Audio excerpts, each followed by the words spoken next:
जी students, आज हम topic पढ़ने जा रहे हैं सेल मेम्ब्रेन। हम जो है सेल के स्ट्रक्चर के बारे में पढ़ रहे हैं। सेल को बनाने में कौन कौन सी चीजें इंपॉर्टेंट रोल प्ले करती है। फर्स्ट ऑफ ऑल जो प्लांट सेल होता है उसमें सेल वॉल होती है, ठीक है, और उसके बाद उसके अंदर सेल मेम्ब्रेन होती है। लेकिन जो एनिमल सेल होता है उसके अंदर जो उसकी आउटर कवरिंग है वही सेल मेम्ब्रेन होती है। अब हम देखते हैं कि सेल मेम्ब्रेन का क्या फंक्शन है। मेम्ब्रेन कहते हैं किसी भी बहुत ही सॉफ्ट किस्म की और पतली सी लेयर को कहते हैं, ठीक है। स्मॉल लेयर कह सकते हैं, आप थिन लेयर कह सकते हैं। तो मेम्ब्रेन जो है एक थिन किस्म की लेयर है जो कि सेल को कवर किए हुए, ठीक है।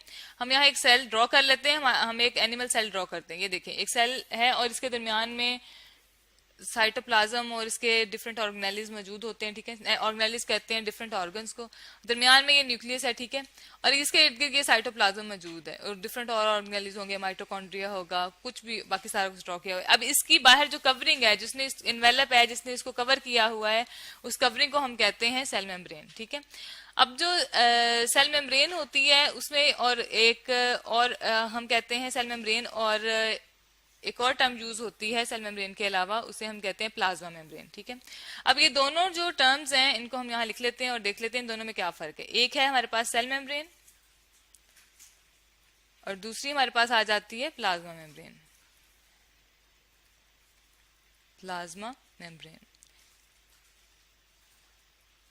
मैंने आपको ये दिखाया कि ये सेल के अंदर डिफरेंट ऑर्गेनेलिज है, उसकी कवरिंग जो है ये मेम्ब्रेन है, ठीक है। अब ये साइटोप्लाज्म के साथ जो बाहर कवरिंग है, पूरे के पूरे सेल की बाहर जो कवरिंग है वो सेल मेम्ब्रेन है, ठीक है। और इस जो प्लाज्मा को कवर किए हुए है इसको हम प्लाज्मा मेम्ब्रेन इसलिए कहते हैं कि इसने प्लाज्मा को कवर किया हुआ है, ठीक है। प्लाज्मा जो सेल का साइटोप्लाज्म होता है उसके बाहर कवरिंग है। और जो सेल मेम्ब्रेन होती है, सेल के अंदर बहुत सी और भी, ये जो न्यूक्लियस है इसके बाहर भी एक मेम्ब्रेन होती है, ठीक है। वो जो मेम्ब्रेन है वो भी सेल मेम्ब्रेन है, सेल के अंदर मौजूद बाकी ऑर्गेनेलिज की मेम्ब्रेन, ठीक है। माइटोकॉन्ड्रिया के बाहर भी एक मेम्ब्रेन होती है, तो वो भी मेम्ब्रेन, उसको भी हम सेल मेम्ब्रेन कहते हैं। इस तरह ये जो कोई भी मेम्ब्रेन जो होती है उसका मकसद इंटरनल पार्ट को कवर करना और उसकी हिफाजत करना है। इसकी कुछ और कैरेक्टरिस्टिक्स होती हैं वो हम यहाँ लिख लेते हैं। इसकी जो बाकी कैरेक्टरिस्टिक्स है, इलास्टिसिटी होती है, ठीक है। इलास्टिसिटी का मतलब क्या होता है कि कोई भी चीज फ्लेक्सिबल है, ठीक है। वो जब आप उसको प्रेस करते हैं या उसमें उसको आप फ्लेक्सिबिलिटी का मतलब होता है कि वो स्ट्रेच हो जाती है, ठीक है। स्ट्रेचेबल है, हम यहाँ लिख लेते हैं स्ट्रेचेबल है, स्ट्रेचेबल। इसके बाद हमारे पास आ जाता है इसके हमने कैरेक्टरिस्टिक्स पढ़ ली, ये क्या काम करेगी, इसका क्या फंक्शन होगा, ठीक है। और जो इसका इंपॉर्टेंट दूसरा फंक्शन ये है कि ये इंटरनल स्ट्रक्चर की हिफाजत करती है। इंटरनल स्ट्रक्चर हमने देखे हैं, सेल के अंदर बहुत सारे इंटरनल स्ट्रक्चर हैं, हम सेल का स्ट्रक्चर पढ़ चुके हैं। हम जानते हैं कि सेल के अंदर जितने सेल ऑर्गेनेलिज मौजूद होते हैं, साइटोप्लाज्म है, न्यूक्लियस है, इन सब की हिफाजत कौन करता है? इंटरनल स्ट्रक्चर की, इंटरनल स्ट्रक्चर की हिफाजत करते हैं हमारे पास सेल मेम्ब्रेन करती है, ठीक है। अब हम देखते हैं कि सेल मेम्ब्रेन जो है वो किस चीज की बनी होती है, उसका स्ट्रक्चर कैसा होता है। सेल मेम्ब्रेन का मेन ये जो लेयर है, ये किस चीज, लेयर के अंदर क्या है और इसका क्या फंक्शन है और क्या काम है, और ये पहले तो इसका हम जो फंक्शन परफॉर्म ये करती है उसके लिए इसकी कैसी कंपोजिशन है। जी, ये हमारे पास एक डायग्राम है, आपको नजर आ रही है इसके, ये सेल मेम्ब्रेन का स्ट्रक्चर है, ठीक है। अब यहाँ पे जो इनर साइड है वहां पर जो है, ये इनर साइड है इसकी, ठीक है, सेल की मेम्ब्रेन की अंदर वाली तरफ, ठीक है, इनर साइड हो जाएगी। और ये जो ऊपर वाली कवरिंग है, बाहर वाली साइड जो है वो ऊपर वाली कवरिंग, जो प्रोटीन से जो ऊपर वाली कवरिंग है ये आउटर साइड है। मीन सेल का बाहर से भी ताल्लुक है और अंदर वाली साइड से भी ताल्लुक है। सेल मेम्ब्रेन जो है वो लिपिड बायलेयर की बनी होती है, ठीक है। और इसके अंदर बाकी मॉलिक्यूल्स, बायोमॉलिक्यूल्स जो हैं, आपको पता है, हम ये जानते हैं कि कोई भी चीज, कोई एलिमेंट जो है वो एटम से मिलकर बना है, ठीक है। इसी तरह कोई भी जो ऑर्गेनेली है या सेल मेम्ब्रेन है या कोई भी चीज है वो किस चीज से मिलकर बनी है? यकीनन किसी न किसी मॉलिक्यूल से मिलकर बनी है, और वो जो मॉलिक्यूल्स होते हैं उनको हम बायोमॉलिक्यूल्स कहते हैं, ठीक है। बायोमॉलिक्यूल से मिलकर बनी है, और बायोमॉलिक्यूल्स क्या होते हैं? वो बायोमॉलिक्यूल्स कार्बोहाइड्रेट्स होते हैं, ठीक है। बायोमॉलिक्यूल्स क्या हो सकते हैं? कार्बोहाइड्रेट्स भी हो सकते हैं, लिपिड्स भी हो सकते हैं, हम इनको ब्रैकेट में लिख लेते हैं, लिपिड्स और प्रोटीन, कार्बोहाइड्रेट्स, ये सारे बायोमॉलिक्यूल्स हैं, प्रोटीन, ठीक है। अब हम क्या करेंगे, हम ये देखते हैं कि ये आखिर इस तरीके में ही क्यों इम्बेड हुए हुए हैं और इस स्ट्रक्चर को क्या कहते हैं। साइंटिस्ट ने इस स्ट्रक्चर को नाम दिया, ये जो स्ट्रक्चर हमारे पास आया है, मीन जो आपको लिपिड बायलेयर का नजर आ रहा है, इस स्ट्रक्चर को साइंटिस्ट ने नाम दिया फ्लूइड मोज़ेक मॉडल का। स्ट्रक्चर क्या कहलाता है? फ्लूइड मोज़ेक मॉडल, ठीक है।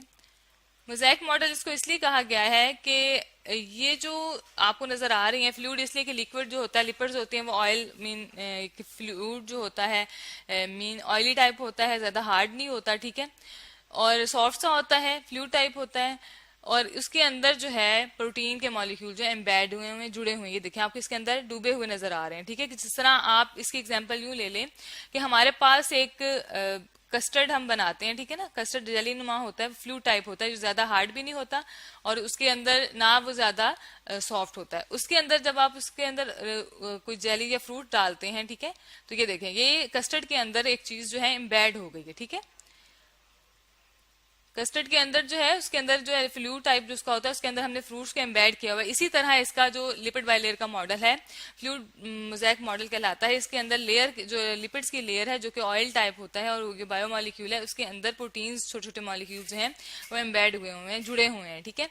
और इसके अलावा यहाँ पर कार्बोहाइड्रेट्स भी होते हैं, और कार्बोहाइड्रेट्स और लिपिड से मिलकर भी कुछ मॉलिक्यूल्स जुड़े होते हैं, उनको हम ग्लाइकोलिपिड, जैसे ये वाले हैं इनको हम ग्लाइकोलिपिड्स भी कहते हैं, क्योंकि उसमें ग्लूकोज भी है और ग्लाइकोलिपिड, ठीक है। और फास्फोलिपिड्स मीन इसमें फास्फोरस होगी और लिपिड्स के कम्बिनेशन से जो इनर साइड है ये बनी होगी। तो ये इस तरह इसका एक स्ट्रक्चर है, और यहाँ से मॉलिक्यूल्स पास करेंगे, सेल के अंदर जाएंगे या बाहर जाएंगे, ठीक है। और ये प्रोटीन जो है इनको चैनल्स और गेट प्रोवाइड करता है, ठीक है। इसलिए ये सेल की हिफाजत इसी तरह करेगी कि कुछ चीजों को गुजरने देगी, कुछ को नहीं गुजरने देगी। इसी वजह से सेल मेम्ब्रेन को कहा जाता है semi permeable. Semi permeable, semi permeable का मतलब है कि ये तमाम मॉलिक्यूल्स को गुजरने नहीं देगी, बल्कि सिलेक्टिव मॉलिक्यूल्स को गुजरने देगी, ठीक है।